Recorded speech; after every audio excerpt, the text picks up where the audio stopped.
Depois de um nascer do sol espetacular, descemos a Serra do Rio do Rastro e paramos numa pequena cidade chamada Orleans, cuja história está ligada ao período imperial do Brasil. Naquela época, a área onde está a cidade era o dote da princesa Isabel quando casou com o príncipe francês Gastão de Orleans, conhecido como Conde de. Essa cidade tem 2 pontos turísticos bem peculiares: um museu ao ar livre sobre a colonização europeia no Brasil e um paredão de rocha esculpida por um artista local. Chegando aqui no Museu ao Ar Livre, em Orleans, eu tive aqui há muitos anos atrás, no mesmo ano que eu tive vendo aquelas esculturas do Zé Diabo, acho que foi em 87, por aí, Zé Diabo, né? Eu tive aqui também no museu conhecendo. A estrutura por dentro eu acho que não mudou muito, mas essa entrada aqui já é toda reformulada. O idealizador do museu foi o padre João Leonir da Lauba e é mantido pela Fundação Educacional Barriga Verde. Este museu foi inaugurado em 1980, sendo o primeiro do gênero na América Latina. Ocupa uma área de 20 mil metros quadrados. E você recebe na entrada um guia de visitação indicando os lugares e orientação do caminho a seguir. A história desse museu, na verdade, assim, eles preservam aqui construções antigas que os imigrantes vieram para cá e usavam tanto na parte de moradia como de transporte, enfim. Essa aqui é uma balsa que antigamente usava para a travessia dos rios. Então como é que funcionava? Tinha esse cabo, eles colocavam de um lado ao outro o rio e a balsa pequenininha, botava as pessoas e dentro uma pessoa que ia puxando pelo cabo para poder chegar no outro lado. Esse aqui é o cabo. Inclusive, pelo jeito aqui, eles estavam até fazendo a travessia, ó, porque tem aqui recomendações de idade e tal. Então essa balsa, não sei se está em manutenção, eles estavam fazendo demonstração do uso mesmo, como é que era na época. Como qualquer comunidade que começa, e aqui, se eu não me engano, era a colonização italiana, né, que predominava, e com eles traziam também as suas crenças religiosas, né, e no caso a católica. Então, como qualquer comunidade, começava a cidade e tinha a sua igreja, e aqui é uma capela, então demonstrando essa crença, né, essa fé. E como qualquer igreja, sempre tinha o salão paroquial, né. Então vamos dar uma olhada aqui na capela. Claro que aqui ela é mais diminuta, né? Tem o altar, os bancos e o salão paroquial, onde aconteciam os eventos. Aqui também parece que teve missas também, ó, que fizeram ali um pequeno altar. Tiveram alguns eventos religiosos. Atendia festas comunitárias e religiosas. Todo esse museu aqui, ele é um pouco retirado da cidade, deve dar uns 3 km mais ou menos, e está encrustado no meio da natureza. Lá, se a gente olhar, dá para ver a cidade no meio das árvores, mas aqui é um grande bosque, bem tranquilo, bem sossegado, muito pássaro cantando. Vamos ficar em silêncio para ver se a gente consegue escutar.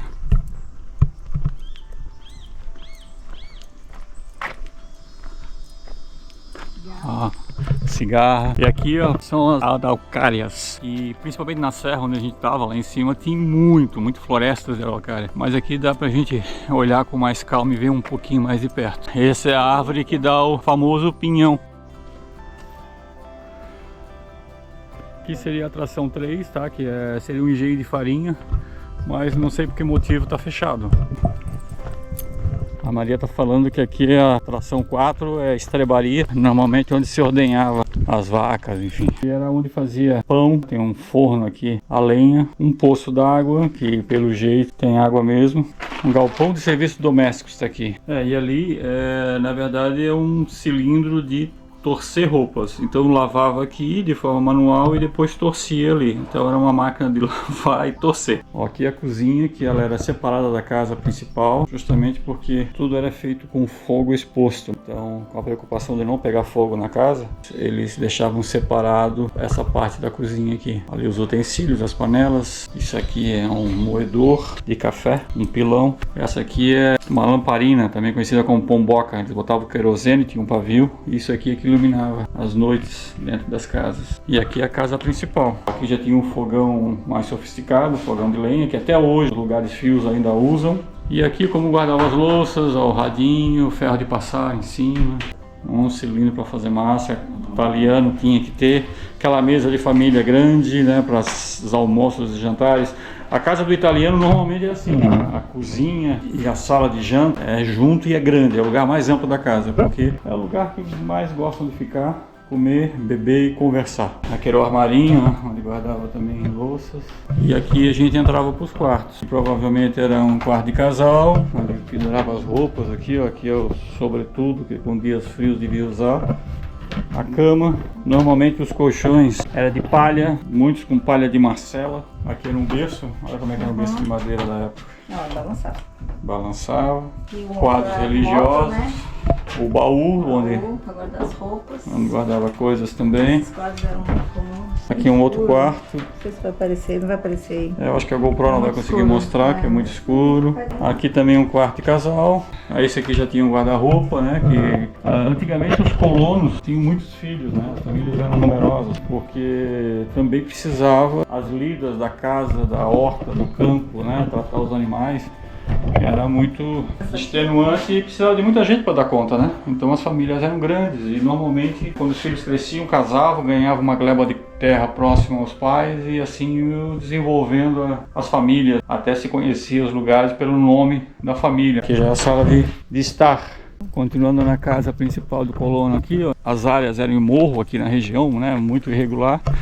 Então, na parte de baixo eles faziam a cantina, que era o lugar onde produzia também bastante coisa e guardava vinho, fazia queijo, cereais, enfim. Aqui tem algumas prensas, ó. Essa aqui é uma prensa provavelmente de fazer ovinho. Isso aqui era a tina que eles faziam, provavelmente que eles pisavam, botavam os cachos de uva aí colhidos e pisoteavam para poder depois vir para a prensa. Que já era mais tecnológico, ao invés de pisotear, eles jogavam a uva aqui em cima e aí no serviço manual ela ia macerando a uva e caía aqui embaixo já mais processada. Aqui era um lugar para guardar cereal, olha.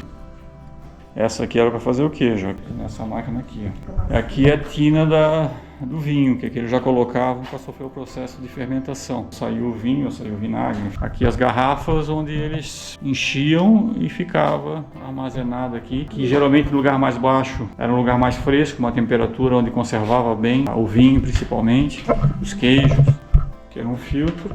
Tem mais tinas, a balança. E como é que usava aqui? Aqui tinha o peso, né? E eles colocavam aqui o outro peso para saber. Então, dependendo dessa, aqui tinha uma medida conforme onde equilibrasse. Pela essa medida aqui, eles saberiam o que tinha lá na plataforma, ali na bandeja. Esse aqui é uma prensa de torresmo. Máquina de colocar tampa. Ó, aqui para fechar as garrafas. A famosa champinha, essa aqui também. Para colocar a champinha, essa aqui. Então aqui já é um processo de evolução. Ó, como começava uma de madeira e tal, ela vai evoluir. Aqui já colocava a rolha no vinho. Isso aqui era para encher, ó. Para 4 garrafas. Então colocava aqui o vinho e aqui colocava a garrafa e ela ia enchendo. Aqui então é os meios de transporte da época. Para quem pensa que patinete é coisa que o chinês inventou para vender para o mundo, não, ó. Ele já existia há bastante tempo. Aqui é um arado, provavelmente tocado a cavalo ou a boi. Lá deve ser para niveladora. Alisador ou amassador. Ele tem um baú que eu não sei o que é. Esse é carro-pipa. Ele é usado na cidade de Tubarão para transportar água mineral. Eles vendiam na cidade em baldes para a população. Aqui são pequenos carrinhos de boi, provavelmente para as crianças brincarem. Aqui é uma zorra. Esse aqui não tinha roda, ele vinha arrastando assim, ó. Às vezes puxado por cavalo, que andava no meio do mato para transportar também a colheita. Esse aqui já é o maior. Carro de boi.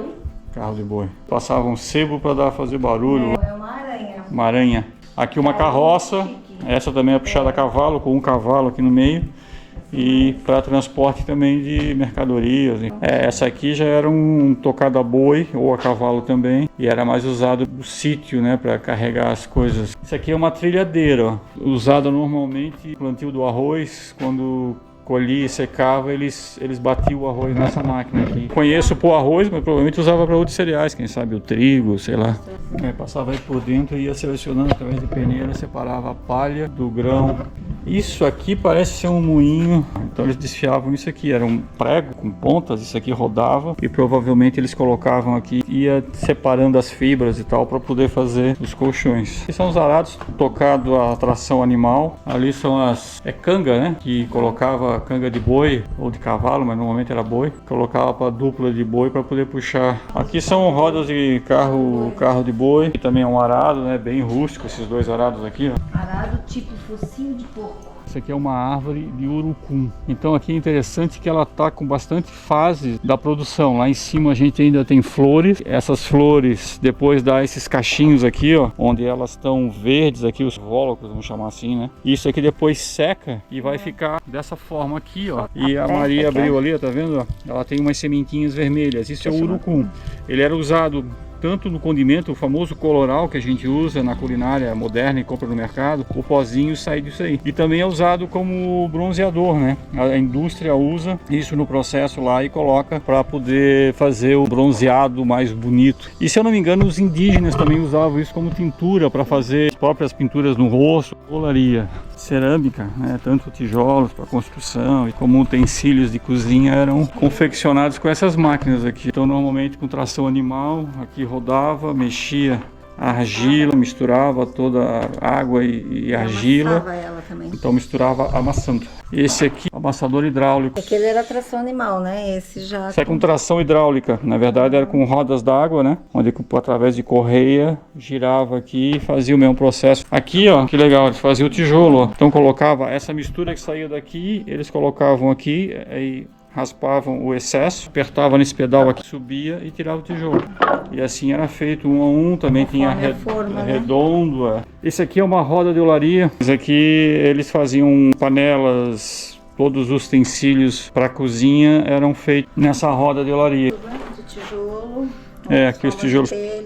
E lá era um forno, ó. Aqui era um engenho de cana, não era todas as propriedades que tinham, né? Mas normalmente dentro da comunidade tinha pessoa que tinha um engenho de farinha e trabalhava mais com farinha, outro tinha olaria. Aqui claro que eles colocaram todas num lugar só. Esse aqui era tocado com tração animal, normalmente um boi ou dois, nesse caso aqui era para 2 bois, e eles passavam a cana ali naquelas pedras ali e moía, e dali saía a guarapa, e da guarapa eles faziam açúcar, mascavo, entre outras coisas. E aqui é um manual. Com o caldo da cana que saía de lá, vinha para cá, ó. Então podia fazer o açúcar, o melado, faziam também cachaça, no processo de fermentação também eles destilavam a cachaça. Então aqui era uma serraria, que era tocada normalmente com roda d'água, eles faziam um desvio no rio. Então tocava aqui a serra por um sistema de roda d'água, que a gente vai ver lá na frente. Com isso eles conseguiram cortar essas toras aqui e construir as casas. Lá dá para ver a roda d'água, tá vendo? Vamos dar uma olhadinha aqui, que são as oficinas artesanais. A roda girava lá, eles faziam um desvio no rio e aquela roda ficava girando. E aqui por baixo tem todo um sistema de roldanas, rodas e correias que giravam e fazia funcionar toda essa oficina aqui, ó. Toda a parte de fiação, tecido, tá vendo? Fazia esse material que é tudo feito nesse tear. Era feito todo esse tecido aqui, que usava para roupa, tapetes, cobertores, né? Então tinha aqui as ferramentas que eles usavam. Isso aqui era uma roda que era para fazer o fio do tecido, né? Que eles pegavam o algodão ou a lã, pelo da ovelha, e desfiavam tal, para poder enrolar e fazer os fios de lã.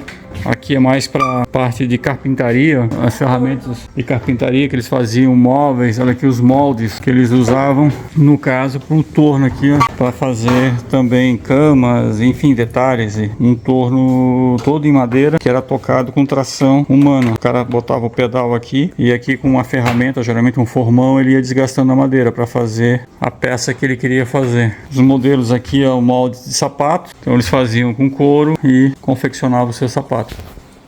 Então pessoal, aqui é a marcenaria, toda tocada com uma roda d'água. Se vocês verem ali no fundo, ó, tem um eixo que vai no rancho todo, até lá no final onde é a roda d'água. E isso através de correias vai tocando todos os equipamentos. Isso aqui é um torno todo de madeira, que era usado na época. Aqui é uma lixadeira. Aqui tinha uma lixa que eles usavam então para lixar, também tocado com roda d'água. Aqui é uma serra-fita, usava para acabamentos em madeiras, uma tupia. Aqui uma plaina. Enfim, eles tinham todas as ferramentas. Furadeira, a outra serra tipo tico-tico, serra circular, aqui uma serra tripla. E aqui é a engrenagem, tá vendo? Então a roda d'água gira e através dessas engrenagens aqui faz rodar tudo isso aqui, ó, tudo com roda d'água. Vamos ver ali fora como é que é isso. Aqui temos a roda da água, ela está parada evidentemente, mas através de canais a água chega nessa roda e vai fazendo ela girar. Ela é bem grande e fazia girar toda aquela oficina lá que a gente estava visualizando. Ali está o manjolo, que também através de uma roda da água faz girar todos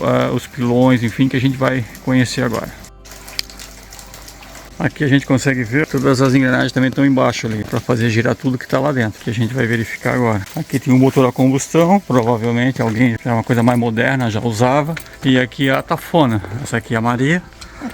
Beneficiava arroz, cereais, enfim, trigo, milho, com todos esses equipamentos aqui, ó. Muitos rodavam de forma hidráulica, é a correia que vem lá de baixo e fazia girar essa máquina aqui. Essa aqui era manual, aqui tem outra ó, que também girava com a correia que vem lá de baixo. Então tudo tocado a água. Aqui é um moinho para fazer farinha de arroz, fazer até mostarda. Era usado esses equipamentos para moer os grãos. Aqui também tocada a água. Dá para ver que na época era a força motriz mais usada, né? Era a força hidráulica. Aqui é o manjolo. E ó, eles usavam para moer, descascar arroz, milho, fazer fubá, até usavam também para erva mate, não aqui, né, em outras regiões. E como é que é o processo de funcionamento? Ó, a água vem por gravidade, que tem um reservatório, e ela vai caindo aí dentro. Existe um processo de equilíbrio, e quando pesa mais do que o restante, ela sobe, levanta, aí a água cai e ele bate lá. E isso vai se repetindo enquanto a água estiver caindo. Então eles usavam isso de uma forma inteligente e prática, nada braçal, para fazer suas farinhas derivadas. Então aqui é a ferraria, que a gente sempre acredita que é o lugar onde faz ferradura, que também era usado para fazer ferradura, mas não, eles faziam todas as partes de ferragens aqui, rodas de carroça, acessórios, arados de cozinha, tudo isso era feito aqui na ferraria. Também tocada a água, olha o sistema de engrenagem, de reduções, de correias e rodanas que eles usavam para poder tocar essas máquinas. Lá deve ser um grande esmeril, provavelmente ferramentas que nem enxada, pá, machado, foice, eles afiavam nesse tipo de esmeril. Essa ferramenta aqui, ó, era uma ferramenta que eles pegavam o ferro, esquentavam e aqui eles era usado para tipo cortar essa ferramenta. Isso aqui levantava e caía e ia cortando. Ali embaixo ele tem tipo uma lâmina. Aqui atrás a roda d'água girava essa peça aqui, ó, que levantava aquela peça e ela ia caindo, levantando como fosse uma marreta e até cortar. E aqui a mesma coisa, só que um pouco menor. Quando precisava cortar, eles usavam isso aqui que é um malho cabeça de burro. Antes de ir para essas ferramentas onde eles moldavam os ferros, ele tinha que ser aquecido, né? Então aqui tem uma forja, ela era tocada manualmente ali, tá vendo? Tem um fole, esse fole jogava ar aqui que ficava madeira, e essa madeira com esse ar ficava bem incandescente e eles conseguiam então esquentar, deixar vermelho, né, em brasa o ferro. E aí eles faziam todo o processo, né, de bigorna, de corte e de moldagem, né? Então aqui, por exemplo, é uma prensa para fazer pá. Então lá embaixo eles colocavam a chapa aquecida, botavam esse peso aqui em cima e ela moldava e saía a chapa moldada como pá. E ali tá vendo, ó, tem foice, tem enxada, tem enxadão. Esse tipo de ferramentas eram feitos nessa oficina. Depois de aprender como viviam os colonizadores, fomos para a segunda parte do nosso passeio, Paredão de Orleans. Essa obra foi muito crucial para a cidade, pois transformou a mesma em atrativo turístico e artístico da região, tanto que o portal da cidade retrata justamente o paredão de rocha esculpido. Ó, aqui passava a antiga estrada de ferro Dona Teresa Cristina. O paredão de Orleans é arte esculpida e um paredão de pedras na cidade. O único paredão da América Latina com 170 metros de imagens sacras esculpidas à mão com passagens do Antigo e do Novo Testamento. Aqui a gente chegou no paredão aqui que foi feito esculturas com motivos sacros, né? Que foi feito pelo falecido escultor Zeca Diabo. Ele, por iniciativa própria, começou a esculpir esses paredões aqui. O artista, José Fernandes, cuja alcunha era Zé Diabo, era autodidata e tinha o sonho de deixar a sua marca registrada acessível a várias gerações. Com o apoio do padre Dalauba, o mesmo lá do Museu ao Ar Livre, ele conseguiu aprovar o projeto de esculpir o paredão. Esta parte foram 2 obras testes. A primeira tratava-se da primeira missa no Brasil e a segunda da catequização dos índios. Ficou definido que a obra teria 5 passagens do Antigo Testamento: a criação do homem, um pouco escondida pela vegetação,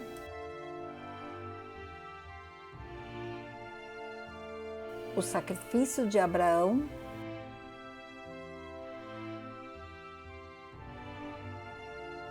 a passagem do Mar Vermelho,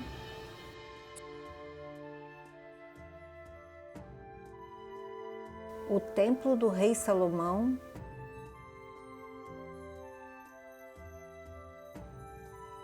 e os Profetas.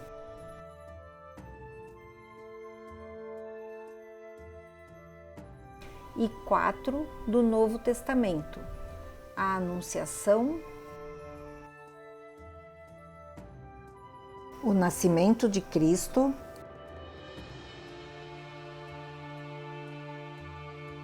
a morte de Cristo e a ressurreição de Cristo. Porém, o presépio ficou inacabado e os 2 últimos nem foram iniciados. As obras iniciaram em 1980 e foram paralisadas em 1989, sem que as obras tenham sido terminadas. Faltaram 3 painéis segundo o projeto inicial, mas o artista tinha a ideia de fazer mais 22 painéis sobre a história do Brasil. Se você se interessou pela história do Zé Diabo e quiser saber mais, vamos deixar o link desta página na descrição desse vídeo. Nela você encontra várias fotos sobre o artista e suas obras, que não se limitavam apenas ao paredão de Orleans. Então, pessoal, terminamos aqui então essa visita a Orleans, né? Fomos em 2 pontos turísticos bem interessantes. Então, quem estiver passando aqui pela região, vale a pena dar uma paradinha para conhecer. No mais, se gostaram do vídeo, curtam, compartilhem. Se inscrevam no nosso canal. Se inscrevam no nosso canal, a gente sempre está com novas viagens, estamos postando, o canal é novo ainda e precisamos de vocês aí para cada vez produzir mais aventuras. Até a próxima! No próximo vídeo, vamos nos aventurar numa das cidades brasileiras mais lembradas por turistas estrangeiros. Imaginam qual é?